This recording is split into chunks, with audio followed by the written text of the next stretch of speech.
그거에 대한 어떤 대책이라든지 뭐 TMF 사태에 대한 네. 대책이라든지 이런 것들을 사실은 뭔가 해주고 뭔가 빨리빨리 대응을 해야지만이 국민들의 신뢰를 받을 수 있잖아요. 그렇죠. 그러니까 쟤들은 뭐 그냥 매일 탄핵하라 그러고 매일 저 특검하라 그러고 네. 대신 우리는 민생으로 간다. 국민이 어려움이 처한데 국민이 제일 힘든데 그런 데 가서 먼저 이렇게 하는 거 저는 그게 굉장히 중요하다는 생각이 듭니다. 그러니까요. 저 민주당 좌파들 이조 세력들 니들은 지져라. 우리는 민생의 바다를 향해서 간다. 네. 이게 결국 보수 정당이 갈 길입니다. 네. 어제 한 여론조사에서도 보니까요. 한동훈 당대표 잘할 것이라는 게 42%. 그 좀 인상적이었던 게 윤 대통령 지지층에서도 83%가 한동훈 대표가 잘할 것이다 라고 와서 사실상 친윤 친한의 갈등은 사실상 이제 없는 겁니다. 그 대중적 지지층 차원에서는 입장에서는 정리가 된 전혀 거예요. 없는 겁니다. 일부 정치인과 뭐 유튜버들 사이에서만 난리예요. 네. 자, 이 뭐 첫 번째 주제가 너무 좀 재미있어서 오래 길었습니다. 여러분들 관심이 많으셔서 조금 더 길게 해봤습니다. 자, 저희는 이제 두 번째 이슈로 한번 빠르게 가보도록 하겠습니다. 여러분 보시면서요, 구독과 좋아요, 알림 꼭 부탁드리겠습니다. 자, 이재명 대표가 페이스북에다 글을 하나 올렸습니다.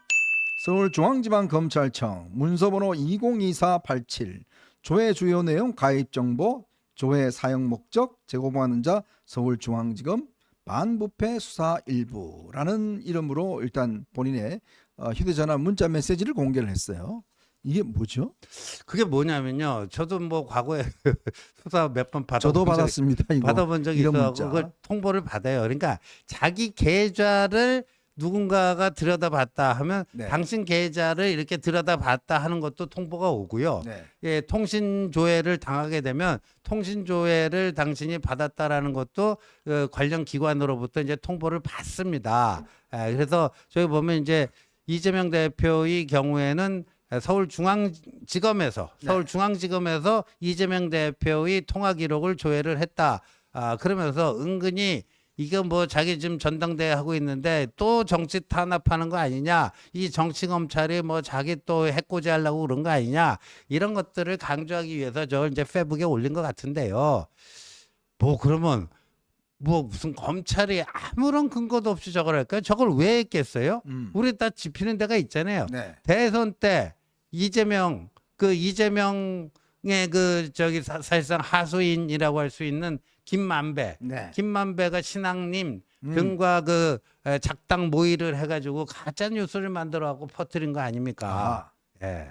바로 그겁니다. 이게 지금 한 이유가 뭐냐면 신앙린 김만배가 이제 여론 조작을 통해서 명예훼손을 했던 사건입니다. 그렇죠. 그 사건에 대해서 지금 반부패부가 이제 조사를 벌이고 있는데, 그렇다면 이 둘이 그냥 둘만의 어떤 결정으로 했을까? 그게 아니라 이 둘의 전화 기록을 보니까 이게 좀 둘의 전화 기록에 이재명 대표나 이런 사람들의 전화 기록이 나와 있는 거예요. 네.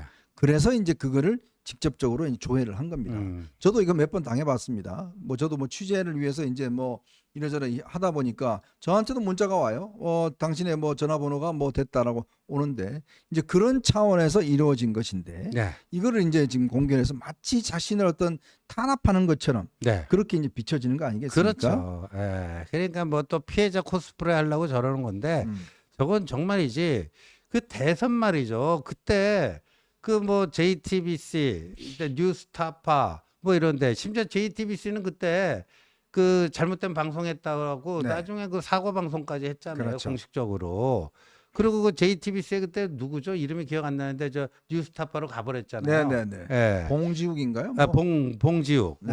그리고 그때 데스킹도 제대로 안 됐다. 네. JTBC도 자체 조사 결과 그거 인정하고 사과 방송까지 하고 그게 가짜 뉴스였다는 거 인정을 한 겁니다. 그러니까 그게 이제 윤석열 커피 아닙니까? 그러니까 대장동 사건의 몸통이 바로 윤석열 검사의 부실 수사로부터 시작된 것이다. 아하. 뭐 그거 아니에요. 그거를 김만배가 신앙님이 꼬드겨 갖고 신앙님 뭐 그 나중에 뭐 돈도 좀 뭐 다른 식으로 이제 네. 좀 보전을 해주고 그렇게 한 건데, 이제 그 사건에 이제 이재명이 연루가 돼 있었던 거라고 지금 검찰은 의심을 하는 거고. 네. 왜?